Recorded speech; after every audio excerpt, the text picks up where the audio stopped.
नमस्कार, मैं सुजाता सैनी और आप देख रहे हैं इंडिया स्पीक डेली।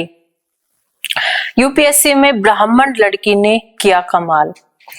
दरअसल अभी एक फिल्म आई है, आ ही रही है फिल्म, उसको अभी वो सेंसर बोर्ड ने अभी उसको पास नहीं किया है। फिल्म लटकी हुई है, उसका नाम है फूले। उसमें दिखाया गया है कि किस प्रकार ब्राह्मण जो थे वो दलितों को पढ़ने नहीं देते थे, उन्हें स्कूल से निकाल देते थे, पढ़ाई उनको पढ़ने नहीं देते थे और तरह तरह के अत्याचार करते थे। और ये जो फूले जो कहानी है ये लगभग अंग्रेजों के समय की ये कहानी है, लेकिन उस समय अंग्रेजों का राज था तो समझ में नहीं आता कि ऐसी कहानियां बनाई कैसे जाती हैं कि ब्राह्मण ने ही किसी भी प्रकार से दलितों को सांस लेने देते थे, जबकि राज देश में अंग्रेजों का था। तो आज हम आपको बताएं कि आज की जो ये खबर है इसमें जो टॉप 10 यूपीएससी में जिन्होंने टॉप किया है उसमें टॉप 10 वो विद्यार्थी या वो कैंडिडेट्स हैं जिनका जो जनरल कोटे से आते हैं। जनरल कोटे में जैसे ब्राह्मण और जो बनिया समाज है वो लोग आते हैं, तो इन्हीं दो समाज से ये लोग हैं और बिना किसी आरक्षण के, बिना किसी मदद के और बिना जबरदस्ती अपने आप को विक्टिम बताया और बिना किसी लाग लपेट के अपनी शुद्ध मेहनत से इन सभी ने ये मुकाम हासिल किया है। तो आज इन्हीं की कहानी हम आपको बताने वाले हैं। अब यूपीएससी हर वर्ष अपना आईएएस का जो एग्जाम, आईएएस और आईपीएस और आईएफएस के लिए जो अपना एक एग्जाम ये करवाता है। इसके 16 जून को इसके लास्ट पेपर हुए थे और अभी इसके उसके बाद मेंस हुआ और उसके बाद अभी इनका इंटरव्यू खत्म होने के बाद अभी इसका रिजल्ट आया है। तो इसमें जो टॉप किया है वो प्रयागराज उत्तर प्रदेश के शक्ति दुबे हैं, उन्होंने किया। वो इलाहाबाद विश्वविद्यालय से बीएससी इन्होंने की हुई है। बीएचयू से ये एमएससी में गोल्ड मेडलिस्ट हैं और विकल्प विषय के तौर पर इन्होंने अपनी तैयारी के समय राजनीतिक विज्ञान और अंतर्राष्ट्रीय संबंध इसको चुना था। और शक्ति दुबे जो हैं उन्होंने बताया कि ये इनका क्योंकि 5वां अटेम्प्ट है, पिछली बार वो अपने जो इंटरव्यू है उसमें रह गई थी, तो उनके भाई ने उनसे कहा था कि इस बार इसलिए रह गई हो ताकि अगली बार तुम्हारी फर्स्ट रैंक आ सके। तो वो उन्होंने उनका हौसला बढ़ाने के लिए मजाक में कहा होगा, लेकिन ये बात सच साबित हो गई। तो शक्ति दुबे ने कहा कि उन्होंने काफी मेहनत की पर रैंक 1 उन्होंने सोची नहीं थी। पिछली बार जब वो इंटरव्यू में चूक गई तो भाई ने कहा था कि भगवान ने रैंक 1 के लिए तुम्हें बचा के रखा है, इसलिए तुम चूक गई हो इस बार। अगर आपको यह भरोसा है कि जो चीजें गलत हुई हो उन्हें सुधारा जा सकता है और परिवार का सहयोग हो तो सफलता जरूर मिलती है, ये शक्ति का कहना है, शक्ति दुबे का। तैयारी करने वालों को सुझाव वो दे रही हैं कि बुक लिस्ट कम से कम रखें अपनी और पुराने पेपर्स और सिलेबस से ज्यादा मदद मिलेगी। पर्याप्त संख्या में मॉक टेस्ट दें, मैंने ऐसा ही किया, ये इनका कहना है। शक्ति के पिता देवेंद्र दुबे प्रयागराज में यूपी पुलिस में एसआई हैं और माँ इनकी गृहिणी है। इनकी माता का नाम है प्रेमा देवी और इनका एक भाई है। दूसरे जो सेकंड रैंक जिनकी आई है इनके बारे में बताते हैं। इनका नाम है हर्षिता गोयल, ये हिसार हरियाणा की रहने वाली है। ये इनका तीसरा अटेम्प्ट था और सयाजी राव विश्वविद्यालय बड़ौदा से इन्होंने बीकॉम और सीए किया है। विकल्प विषय के रूप में इन्होंने राजनीति विज्ञान और अंतरराष्ट्रीय संबंधों को चुना। तो हर्षिता गोयल भी जनरल कोटे से आती हैं। और इसके साथ ही तीसरे नंबर पर आए हैं डोकरे रचित पराग, वो पुणे से हैं, महाराष्ट्र से हैं। ये तीसरा इनका अटेम्प्ट था। और वीआईटी वेल्लोर तमिलनाडु से इलेक्ट्रिकल एवं इलेक्ट्रॉनिक्स इंजीनियरिंग में इन्होंने बीटेक किया था।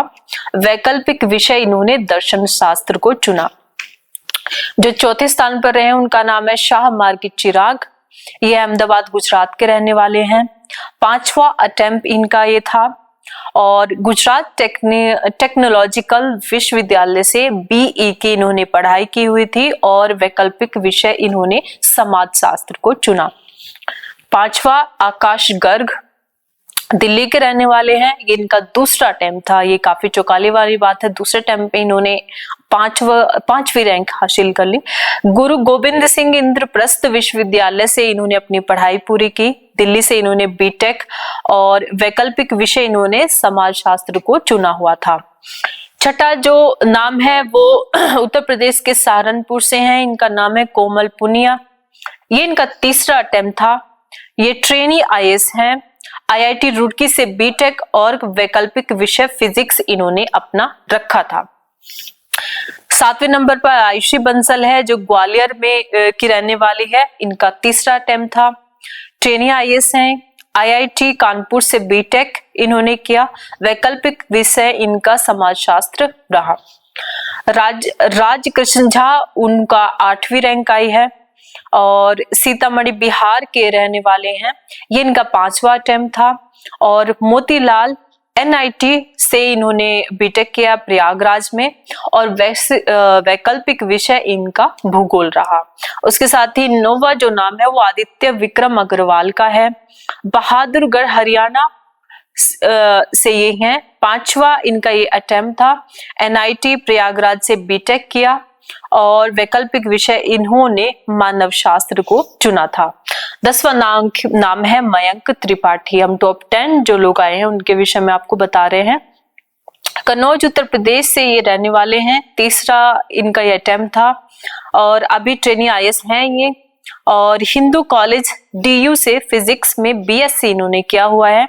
वैकल्पिक विषय इन्होंने राजनीति विज्ञान एवं अंतरराष्ट्रीय संबंध को चुना। अब हम इसमें आपको कुछ इंटरेस्टिंग आंकड़े बताने वाले हैं जो उन लोगों के मुंह पर एक तमाचा है जो जबरदस्ती का जो ब्राह्मण समाज है उनको बदनाम करने का और उन्हें नीचा दिखाने का प्रयास करते रहते हैं। आरक्षण और इतनी घृणा और इतने अत्याचारों के बावजूद भी किस तरह से यूपीएससी में छात्रों ने जो एक तरीके से हम कहेंगे कि जो जनरल कोटा के जो छात्र हैं इसमें उन लोगों ने कितना अच्छा प्रदर्शन किया है वो आप देख सकते हैं। तो अभी क्या है कि जो ये परीक्षा हुई थी 16 जून को, लास्ट 16 जून को जो परीक्षा हुई थी उसमें 9,92,599 जो अभ्यर्थी थे उन्होंने आवेदन किया था। तो जो पहले जिसमें से 5,83,213 ने परीक्षा दी, वो परीक्षा में बैठे। सितंबर 2024 में मेंस हुआ जिसमें जो उस समय जो लोग पास हुए वो मेंस में गए, तो 14,627 उम्मीदवार मेंस में बैठे थे। इसमें से 2,845 इंटरव्यू के लिए गए। तो जो सामान्य वर्ग के जो अभ्यर्थी इसमें कैंडिडेट इसमें शामिल हुए थे उन्होंने सबसे ज्यादा 335 इसमें पास हुए हैं और ईडब्ल्यूएस कैटेगरी के 109, 318 ओबीसी के, 160 एससी के और 87 एसटी वर्ग के अभ्यर्थी इस परीक्षा में सफल हुए हैं। तो आपने देखा कि इतना कुछ होने के बावजूद भी आपके सामने ही सामने लोग बाग बैठे रहते हैं, उनके खुद मुंह पे सामने जैसे ब्राह्मण लोग बैठे होंगे और उनके सामने ब्राह्मणों को गालियां देते रहते हैं। यहाँ तक कि जो पढ़ाया जाता है यूपीएससी के सिलेबस में भी जो कोचिंग सेंटर वगैरह होते हैं उनमें भी आप देखते हैं कि कितना घृणा से भरपूर माहौल होता है ब्राह्मणों के लिए। उसके बावजूद भी उनकी सफलता और उनका जो हौसला है वो बिल्कुल भी कम नहीं है। और इस बार की जो परीक्षा है यूपीएससी की उसने पूरी तरीके से साफ कर दिया है और हम सभी तो ये जानते हैं कि ये पूरा का पूरा फुल प्रोपेगेंडा है। अब वो जो फिल्म आई थी उसमें फुले फिल्म उसको लेकर के अनुराग कश्यप ने जो बयान दिया था वो बेहद घृणित बयान दिया था। उसने कहा था कि मैं ब्राह्मणों के ऊपर पेशाब करता हूं और उसके बाद उसने माफी भी मांगी। माफी भी उसने ये कह के मांगी कि क्योंकि मेरे घर में मेरे परिवार की महिलाओं को धमकियां मिल रही हैं इसलिए मैं माफी मांगता हूं। तो इस तरह के लोग इस देश में हैं, उन पर कोई कार्रवाई होती नहीं है। लेकिन आज हमने आपके सामने सच्चाई रखी है और ये जितने भी अभ्यर्थी जो इसमें पास हुए हैं वो सभी देश की सेवा करें, जहां तक हम देखते हैं कि जो 335 जो सामान्य वर्ग के अभ्यर्थी है, क्योंकि कहीं से दूर दूर तक उनको कोई सपोर्ट है ही नहीं, सामने से दिखाई देता है, बेहद साधारण परिवार से आते हैं, तो ये लोग ईमानदारी से देश की सेवा करेंगे, ऐसा हमारा विश्वास है। तो आज का आपका इस खबर को लेकर के आपके क्या विचार है, आप अपने विचार कमेंट बॉक्स में लिखिएगा।